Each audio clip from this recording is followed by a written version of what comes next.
You're right on time for Hope TV Newswatch on this third day of September 2024. Now tonight we will get a little bit sporty as I host the Kabeberi Sevens champions, that is KCB RFC. I'll be joined in studio by the head coach Oliver Mangeni and Levi Amunga as we dive into the world of the National Sevens Circuit. A very good evening to you wherever you're watching us from, and welcome to the broadcast. My name is Kennedy Kimani. We start off with Acting Inspector General of Police Gilbert Masengeli has been ordered to appear before the High Court on Thursday for alleged contempt of court. He is also expected to explain the whereabouts of 3 people who were allegedly abducted by persons believed to be police officers in Kitengela during the anti-government protest.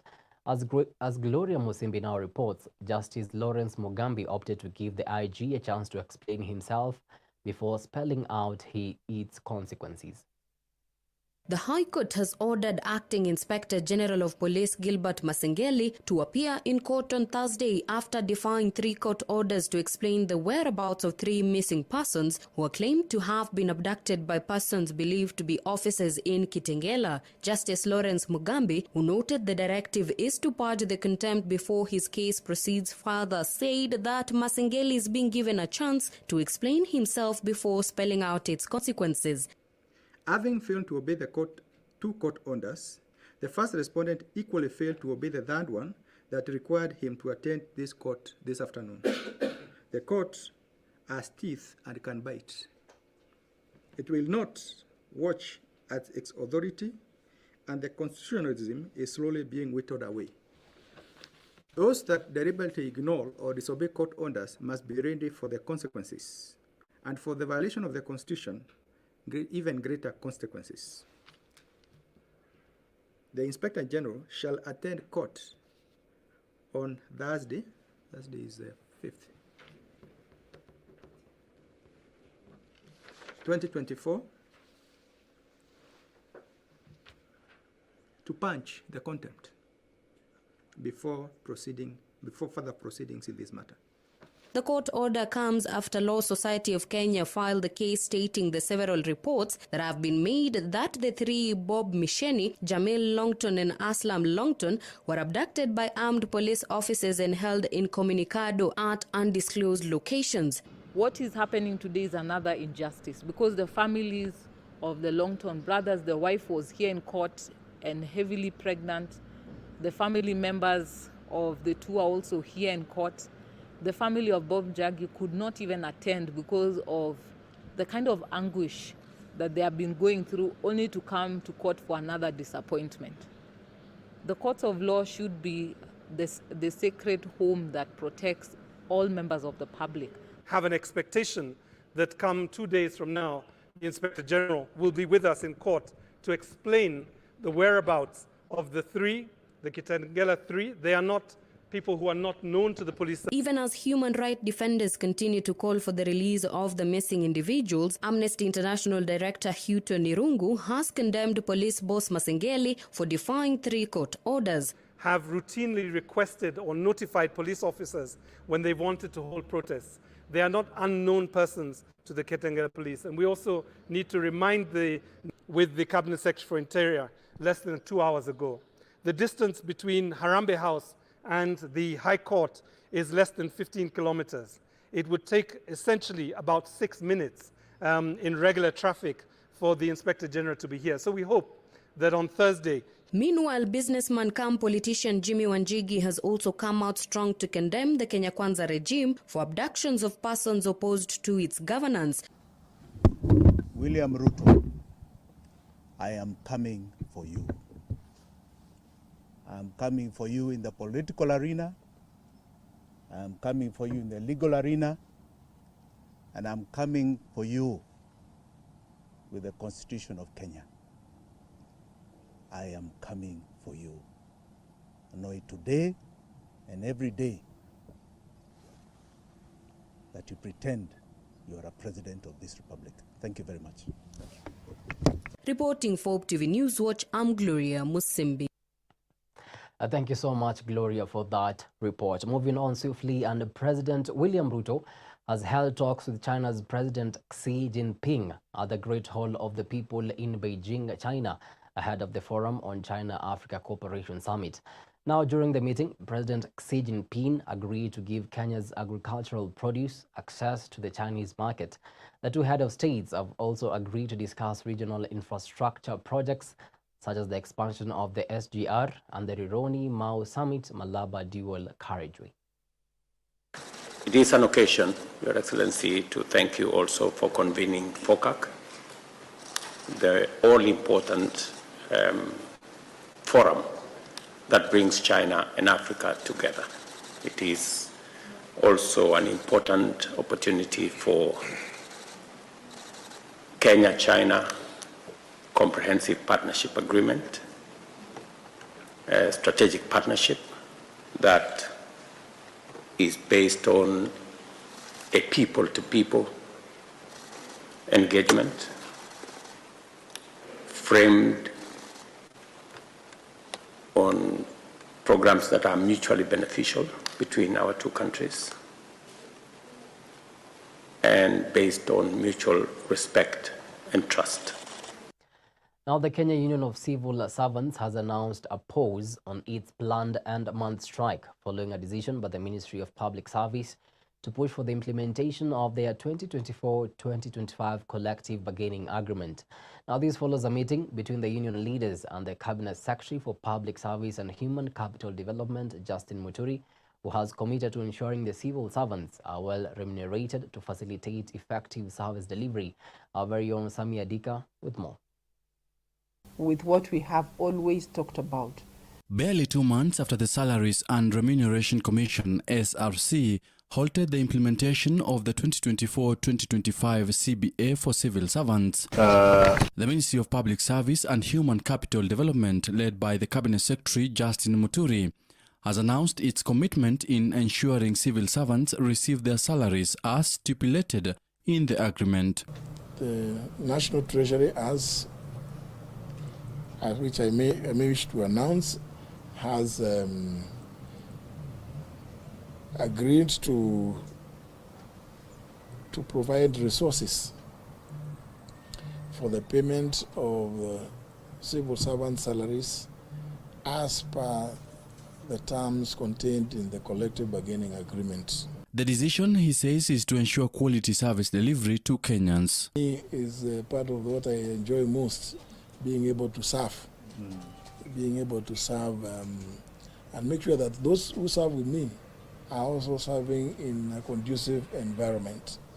It's for that reason that we have moved to spin to ensure that the CBA is honored. The Kenya Union of Civil Servants, led by their Secretary General Tom Odege, had earlier on announced plans to down tools following the decision to implement teachers' collective bargaining agreement, terming it as discrimination. I want to appeal to all civil servants that let them now, from today, consider the CBA fully implemented, and the anxiety which was building within the service, I want to reassure them that let them now be confident enough, because whatever we agreed with the government has been given to us, and by the end of this month, we are confident all of them are going to get their pay backdated to July 1. Odege has, however, called on civil servants to forgo the calls for industrial action, assuring the government of their readiness to engage for better terms. CBA we are implementing today has come to an end, and beginning this financial year, we are allowed to open negotiations for a fresh CBA. So I just want to request you and your team to provide an environment which can enable us to start engaging on how we can make life of civil servants better. The move by the Ministry of Public Service to engage the Kenya Union of Civil Servants on talks and agree to fast-track the implementation of their CBA has been swift, seemingly to quell the rise of strikes among several unions that has threatened the Kenya Kwanza government service delivery to Kenyans. For Newswatch, I'm Sami Adika. Thank you so much, Adika, for that report. Now, healthcare workers in Kisii County have issued a 14-day ultimatum to the county government to honor the return to work formula agreed upon between the two parties, threatening to go on strike if their demands are not met. KMPDU Nyanza Branch Secretary General Dr. Agri Orenyo has stated that they had signed a return to work formula which was deposited in court.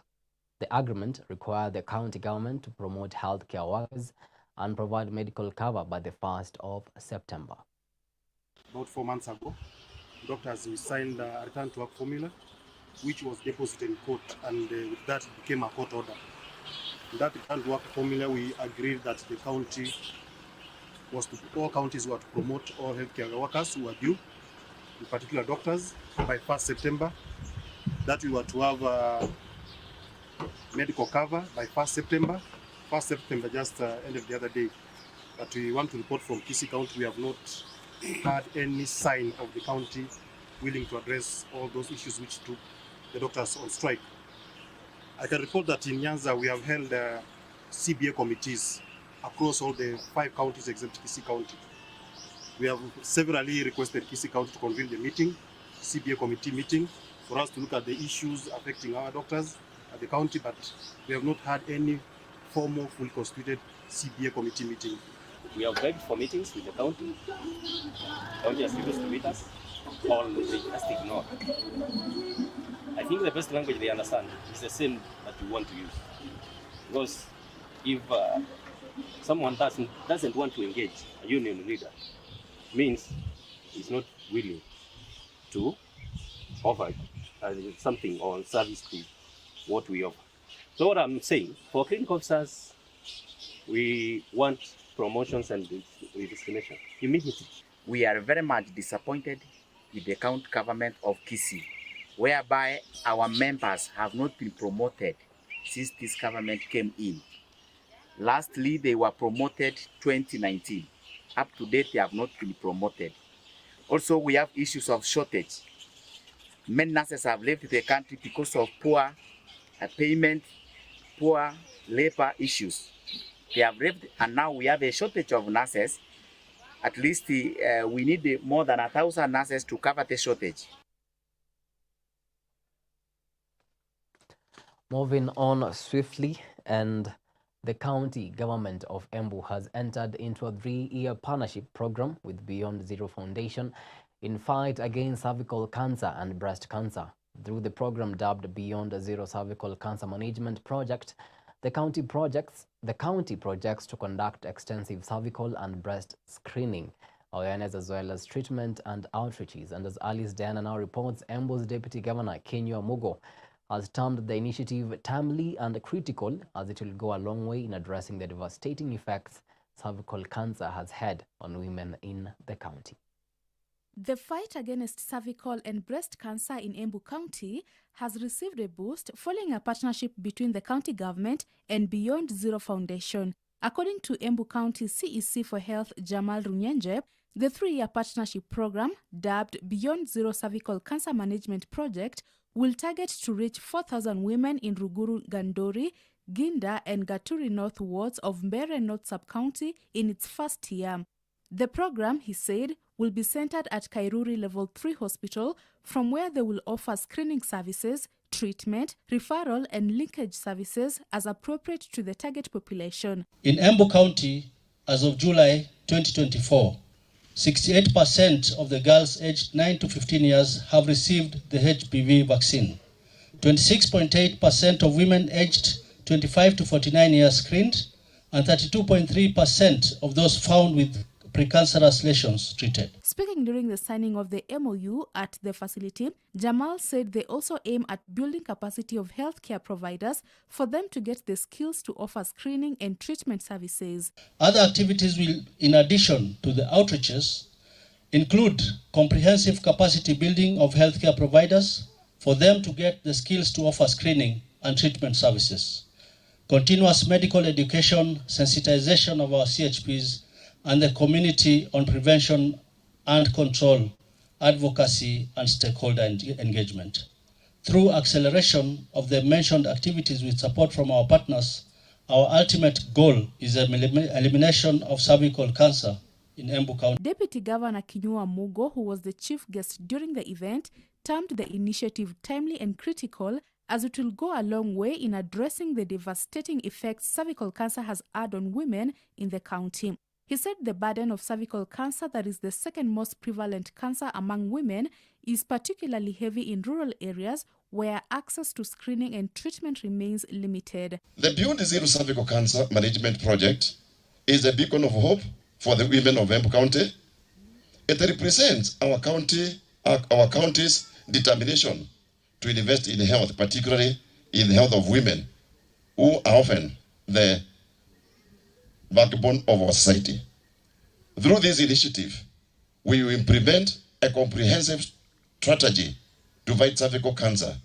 This strategy includes prevention, education, screening, early detection, treatment, and support for survivors. Beyond Zero Foundation representative Jane Kiragu noted that community health promoters will be very instrumental in this project in reaching out to women at the grassroots with the messages on the importance of prevention and regular screening. And we are very proud to be able to see the CHPs. Ni correct? Yeah. Kwa sababu ni nyinyi ambao mko hapo mashinani. Ni nyinyi ambao mko na ile mazungumzo ambao inaweza kuleta wamama watoke nyumbani waende kuangalia huduma za kiafya. Na ni vile ambavyo mnavyowazungumzia ambapo wanaleta mnaweza ku make sure tukizungumza miaka 2-3 hivi incidence ya breast and cervical cancer in Embu, we need to see imeenda. Alice Diana, Hope TV Newswatch. Thank you so much, Alice, for that report.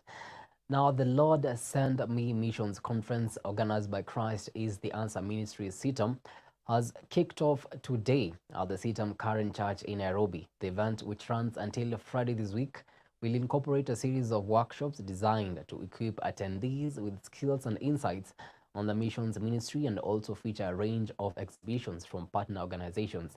Now, in line with this year's CITAM's theme, Taking New Territories, Presiding Bishop Callisto Odede has implored Christians to make a declaration to be sent by God, noting that he can use anyone regardless of their background or circumstances. Grace Ahati reports.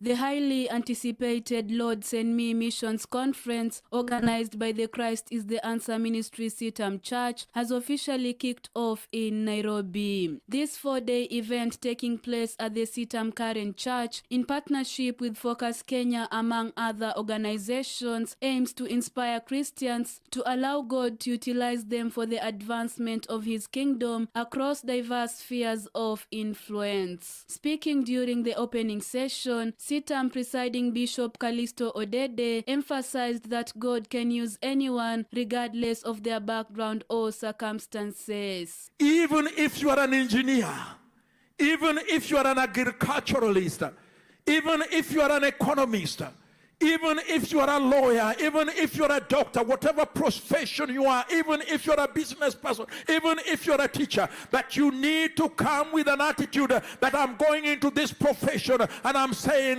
Lord, send me into this profession, send me into this arena so that I may serve you and become a voice of the Almighty God wherever he's sending you to.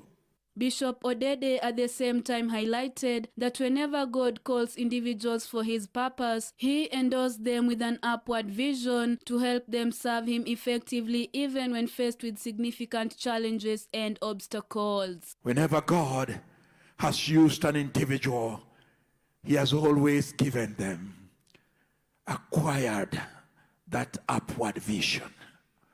Because when you acquire that upward vision, when you are being put in the hollow part of a tree, ladies and gentlemen, and being sown asunder, you need to know, I am here because the Lord sent me. When the going is rough, the finances are hard to come by, when there is toughness, people are rejecting you and there is opposition, when you seem to be fighting battles, you need to come there knowing, I am here because the Lord has sent me. According to the cleric, believers passionate to serve in the mission ministry should thus disregard their backgrounds and be willing to be sent to different mission fields. He saw the severe mercy of God, but he was refined through fire. He was a broken man, a cleansed man, a man who's been purified and purged by fire. He was left in a state where he was now ready to respond to God. Having seen the glory of God, he now saw his own wickedness, experienced the brokenness of God in his life, and was ready to be used by God. There is no other better advertisement for the gospel of the Lord Jesus Christ than an individual who has been broken before the Lord. When he goes to advertise the gospel, he doesn't exist. People see God through him. The conference will also feature exhibitions from various partner organizations, as well as a series of workshops designed to equip attendees with skills and insights necessary for impactful service in the kingdom. Reporting for Hope TV Newswatch, I'm Grace Ahati.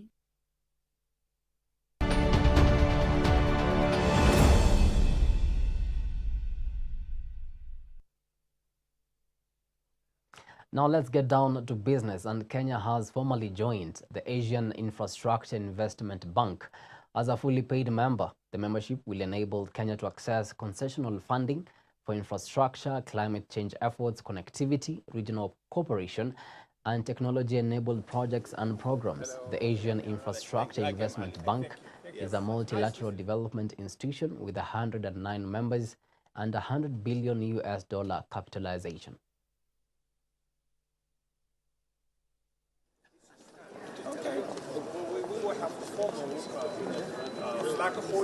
So you need to split. Yeah, he already visited some side also. Welcome to Nairobi. Thank you very much for giving. Now away from that, and the Equity Group has unveiled its third annual sustainability report for the year 2023, themed "A Sustainable World is a Transformed Africa." The theme points to the significant role that global sustainability practices can have on a transformation of the African continent, a challenge that Equity Group has undertaken to lead.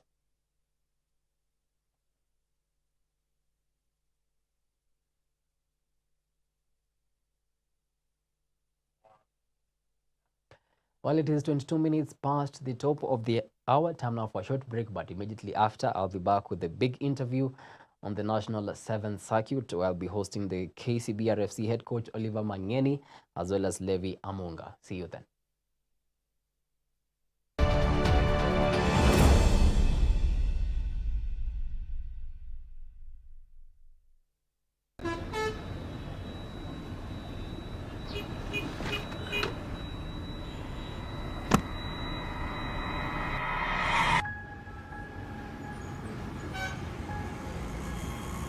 Rafiki soul is the promise of a hand that reaches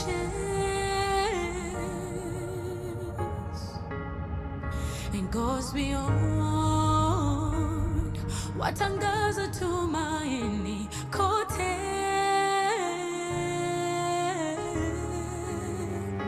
I'm forever grateful. Ninashukuru ukarimu, ukarimu. I'm forever grateful. Ninashukuru ukarimu, ukarimu.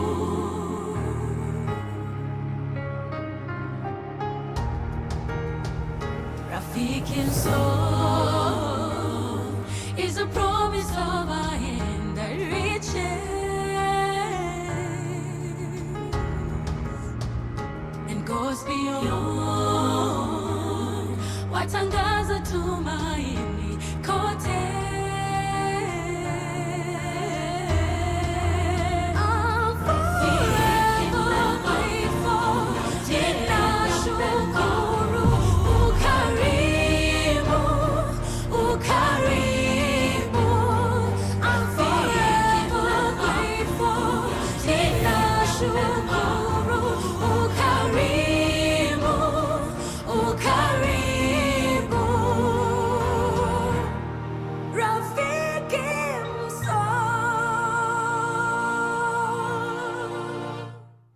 Friends of Hope, keeping hope alive.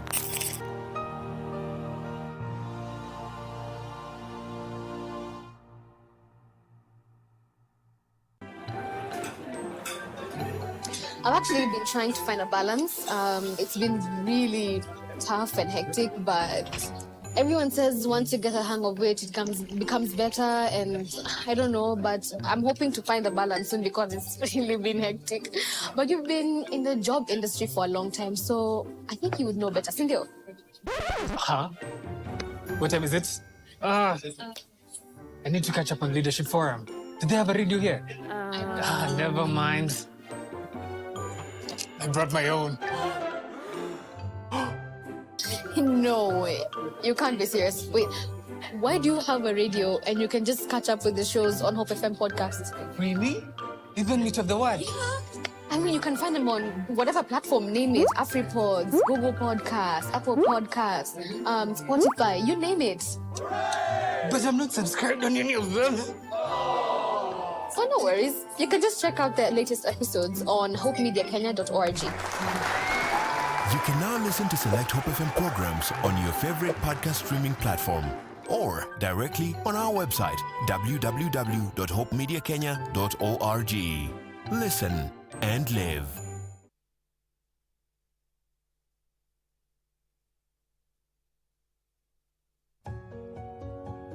You, the listener, are the reason why we go on air. You, the friend of hope, are the reason why hope is alive. You have helped us take hope across the country and to the rest of the world. Through your giving, we have been on air for 18 years and witnessed many people coming to the Lord. Through your giving, we have expanded our reach to 3 new regions, namely Kisii, Nyeri, and Meru.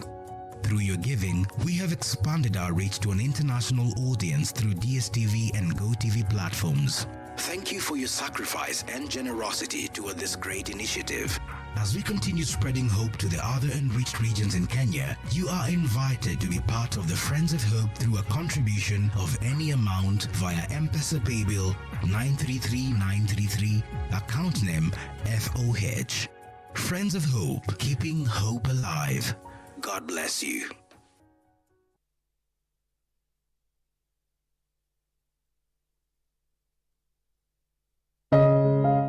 This week on Testify. Very regularly pray for my sister's marriage because both my parents were not there. They had gone to be with the Lord. And as the elder brother, it was my responsibility to ensure that she would settle down and get married. And so I would regularly pray for that. My personal conviction is that if we trust the Lord and wait upon Him, the Bible talks about the steps of a good person being ordered by the Lord. Yes. Psalms 37 and 23. And Romans 12:2, that you will know the good, the perfect, acceptable will of God. Only on Hope TV. Look and live.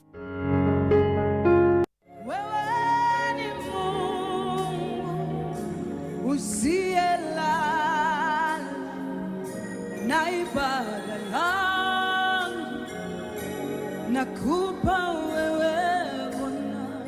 To get Wewe ni Mungu by Evelyn Wanjiru as your Skiza tune, SMS the word Skiza 88300028 and send to 811. Hope Skiza, spreading the hope. Sijaona kama wewe umepigana vita zangu. Nakupa ibada ya moyo wangu usiku wa leo.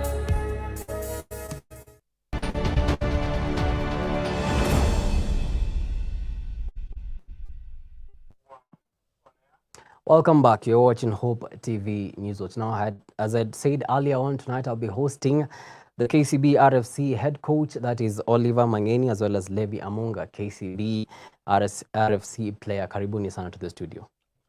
Let me begin by you, Amunga. I mean, first of all, congratulations on winning the Kabeberi Sevens. How does it feel to add this victory to your impressive record in this year's National Sevens circuit?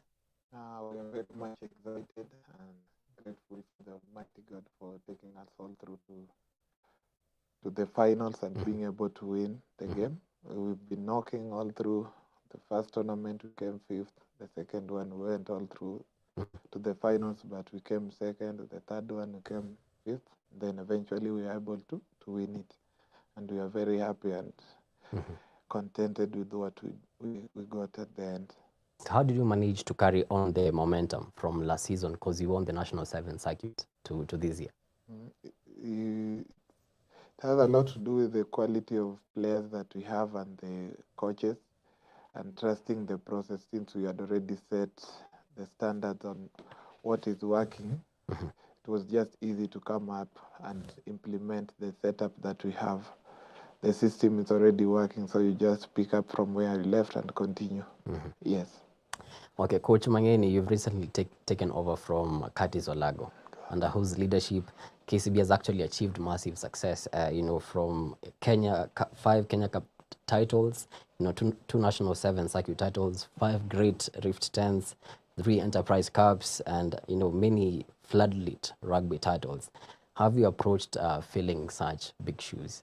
Yeah, I would say that coming in to fill the shoes of the ranks of Curtis Olago, it's huge. But I believe Curtis has taken me through most of these processes. I've learned a lot from him. I've played under him. We've done so much. We've sweated, cried together.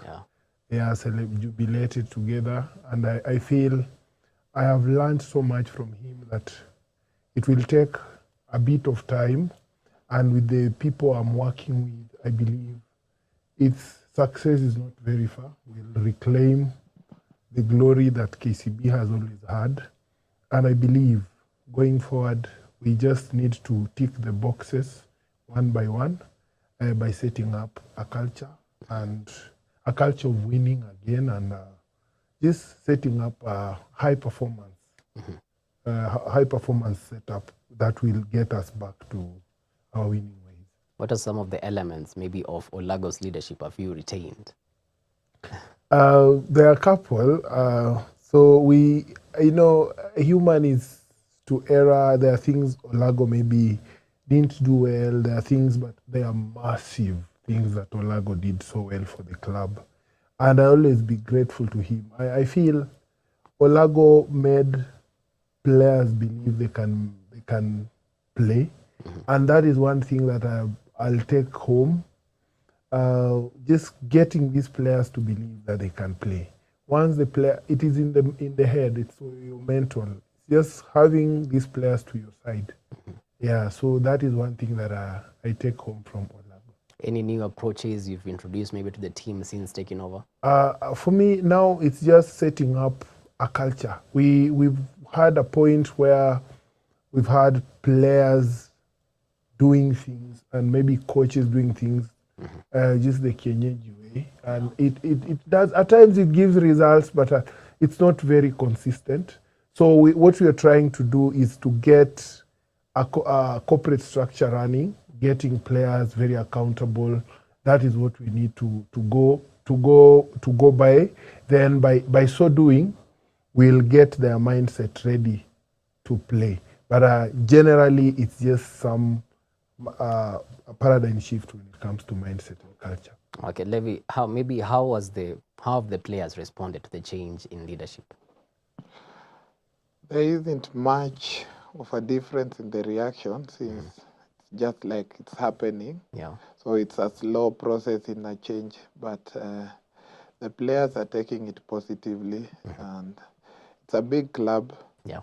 Like I said before, since we already have systems that are working and have proved to work before, it's easier to slot in. And maybe if there's areas that need to be corrected, it's so easier to identify them and correct them. But from the players' perspective, they're responding positively, and they're happy to incorporate the new management. All right. And Coach, has there been any significant adjustments maybe in the team's dynamics since you took over? Yeah, there are normally, change is inevitable, and there are things that we have to do right for us to realize some success in the future. So we've had a few adjustments in the coaching team. We've had a few adjustments in the playing unit. Yeah. So we've gone leaner with our technical bench this time round, from 12 to 9. Mm-hmm. Yeah, from 12 to 9. Initially we had around 70 players. We've gone with 60 this time round. So it is on budgetary constraints and just trying to not to carry dead weight. All right. Yeah. And Levi, let me just pick your mind on your journey, in the 2024 National Sevens circuit. Maybe what are some of the key challenges and highlights so far in the National Sevens circuit? The key challenges were one of the most key challenges that we faced was a slow start. We've never started slow the way we started, because we started 5th on the first tournament. That's normally not how we normally pick up the 7th circuit. Yeah. Like if you look consistently over the years, we're normally contending the least to get probably number 3 or number 1. That's the Christie Sevens. Yes, the Christie Sevens. Yeah. But since we came back, we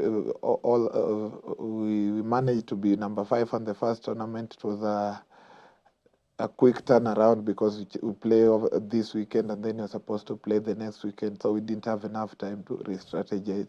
But we went all through to the finals. But unfortunately, we didn't win it. Mm-hmm. Going to Kisumu, things didn't happen our way also. Yeah. But with our resilience and commitment to the cause, we were able to be victorious in Kabeberi. Yeah, and what was the critical match so far in all the circuits? The critical match, I'll say the matches that we played in Kabeberi, mm-hmm. they're very critical to the team in terms of motivating the players and just just showing that having the faith that you can still go all through mm-hmm. was very critical. All the matches that were very critical to us, yes. There's no specific match that we had much significance to us than the other. All right. Yes. KCB actually won the National Sevens circuit last year. Do you feel the pressure to achieve the same? I'm not under any pressure because I came in. Actually, when I was announced head coach for KCB, the circuit had already started. Mm-hmm. So anyone who follows sports, sports is not what you achieve on the day. Results in sports are built over time. So our training that started in June for the 7th, that maybe the first tournament was in July, you can't, if you give someone maybe a job in August, you can't judge them by, we are taking responsibility for anything that happens in the team now, but I'm not under any pressure. One thing I know, we have a very good team. The team is a blend of youth and experience, and we just need to look for a balance where we have to use these young boys and the experience that we have in the team so that we achieve what we want to achieve. You've just talked about critical matches in sevens. Just like Levi has said, all matches are critical. But for sevens, the most critical match is on the day 2. The first match of the day of day 2. If you lose that one, you can only be number 5. The best, once you lose the first match of day 2, you can only be number 5. So that match for me is one very critical match. And for you to make it to day 2, you have to win all your matches, or maybe lose only one match on day 1. So all matches are critical, but that first match of on the second day. Yes, if you lose that, you can only be number 5. Levi, how do you compare the competition this year to last year? The competition, the way it's shaping up, it's quite tough compared to last year. Teams have really upped. facing a lot of competition from Cabras Rugby, Kenya Harlequins. Then the surprise of Catholic monks, they're also in the competition. Menengai Oilers is speaking slowly, but you can't underestimate them. Any day they'll surprise you because they have been back-to-back finals in Kisumu and both in Kabeberi. So the competition is quite stiff from both majority of the superior teams. You can't underestimate any of the side. Yes. And coach, which team has posed the biggest challenge maybe to KCBRFC in this year's circuit? I would say it's Harlequins. It is a team that we've lost to more than once. And you see, if you look at what is happening at Harlequins now, it also has Harlequins has a very good team. They're young, they're very energetic, very hungry, enthusiastic. They just want to win. And that is a team that people should watch out for the future, even when the 15th season starts. It's a very good team. Okay, you've talked about things being done in a quote-unquote Kienyeji way. Yeah. Maybe since you came, what has been the training been for the team? Any changes?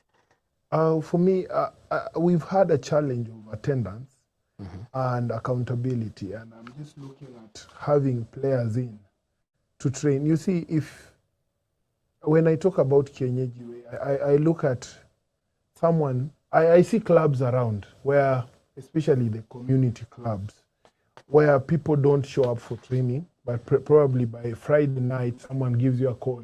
Are you on for tomorrow's match? I don't want to run a club like that. I want people coming in, players coming in, training. Anyone who misses training, maybe get some other time to make up, so that it's not about just showing up. You need to clock in the hours so that you're eligible for selection. Are there any fines for players who come? So far, we've not introduced fines. You just miss your training allowance if you don't come. Yeah, because for fines, it's very punitive, and if we start that culture of fining people with a system that is not very professional, like I've gone to clubs out of the country where, like in South Africa, you miss or get a yellow card in a game, you fined 5,000 rand. That's a tune of 50,000 per Kenya shillings. And probably that is someone's gross salary at KCB. So it wouldn't make any sense for now. But as we build this culture, it will get to a point where accountability is the key, and maybe we can, if that comes from them, then we can implement it. We just don't want to enforce it on them. All right. Levi Amonga, take us through maybe your normal day as a rugby player at KCBRFC. How do you prepare mentally, physically for the matches? For the matches, in terms of preparation on a normal day for the matches, first of all, you have to know who you're going to play against. From there, a lot of things follow up because different teams play differently. So when you know the opponent, you can prepare specifically for the opponent. But before you get to the opponent, you have to prepare yourself first. So you make sure you get enough rest. After getting enough rest, you have to tick the box of nutrition. Make sure you have something good to eat so that you fill your stomach and be ready for the match. Have everything ready, whatever you need for the game, your boots, your bikers, your gum shields, everything, because these are the things that are going to assist you. Pack them earlier so that when you leave, you're going to the training, you have them, and then understand what you're going to do so that what is required from you so that you are able to execute at 100%. When you focus on them, you can focus on them what you are supposed to do and then how you are supposed to help the team, because that's very important. When you get them, and then make sure you're in the right state of mind, avoid a lot of distractions, not talking to everyone, go to what works with you. If it's music, just separate from other people, do music. If you enjoy talking to a friend, just do that. And like personally for me, I enjoy music, so when it gets to almost the game time, you just separate yourself, do music, yes, and start preparing. All right. Slowly by slowly. Coach, what apart from the physical training, Yeah. maybe any mental training for the players before the match? Yeah, so we test them mentally through training. Yeah, we stretch them to the limit.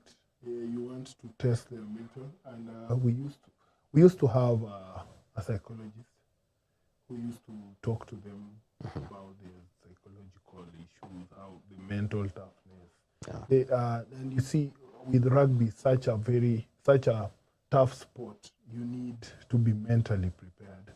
So we've been having a few mental talks, and we'll have them continuing. Initially, we had someone come to talk to them about resilience and just how to be tough mentally when the going gets tougher. Yeah, so that is something we're also considering to continue. All right. Yeah. Oh, okay, and Driftwood Sevens taking place this weekend. Yeah. And we also have the Prinsloo Sevens. Two remaining circuits. As the coach, what are your goals for the remainder of the National Seven circuit? Yeah, so the bar has been raised by them. Yeah, so you see, when you're up there, people want to bring you down, and I'm sure teams have really trained and they want to dethrone us. And going into Driftwood and Prinsloo, just like I said, the bar is set, and we still want to win. For us to stay on top, we have to win all the two. Failure to which, we don't want the mathematics of, hopefully Harlequins get beaten by so-and-so. What we normally say is, kila mtu ashinde game zake. All we need is to win both, so that we stand a chance. All right. Yeah. And Levi, what's your personal goals for the remainder maybe of this national circuit? My personal goals are to bring my best. I haven't been at 100% in terms of performing for the team and helping out the team.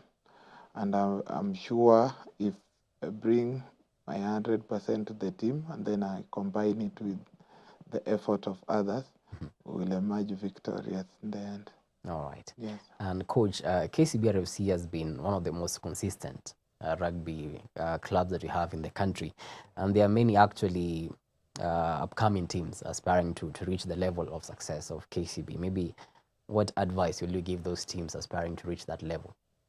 Yeah, first, one thing I think KCB has been very advantageous with is just a culture.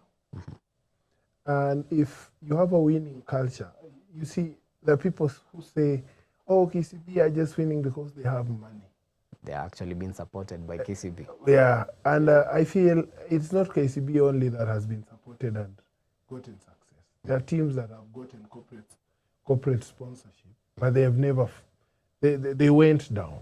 I just feel there is that culture that for a team, for a club to stand out, it has to be very consistent and everyone should follow it. Yeah, I've seen teams out here that had the money, but they don't perform. So I feel, first I would just want to thank KCB group as a whole for sponsoring the team. And for teams that are maybe struggling, I think it's just that aspect of proper governance and culture, and that corporate culture.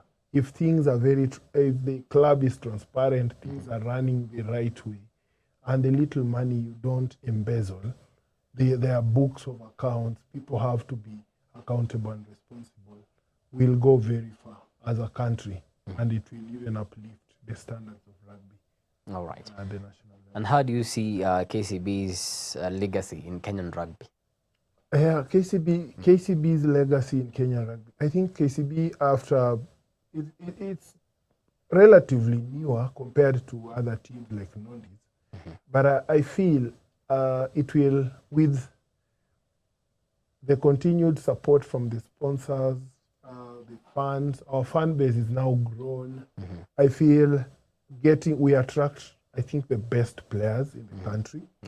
Yeah, so if that is well put together, I think KCB will leave a very good legacy, and it will have that tradition of winning, and will have a rugby culture that no any other team can match. And what do you hope to achieve in the long run at KCB? Okay, in the long run at KCB, we want, as a person, I want to leave that legacy of having brought players to believe in themselves, brought that culture, or that corporate culture where players are very accountable, they are very responsible for their actions, they know what has brought them to play rugby. And once that is in order, trophies will come. Trophies will come because I just want players to bring their A game. And that is just being accountable. No, okay, so trophies and more trophies. Trophies and more trophies. Amunga, Driftwood Sevens coming up this weekend. What message do you have for KCB RFC fans? First, I'd like to thank them for being with us all through the 4 tournaments that we've had so far. Through the ups and downs, they've been there, and we have to be grateful for them for that. As we head to Mombasa for the Driftwood Sevens, I would urge them to continue supporting us the way they have done, and we promise them that we will do our best to make them proud. All right. Yes. And coach, message to the fans.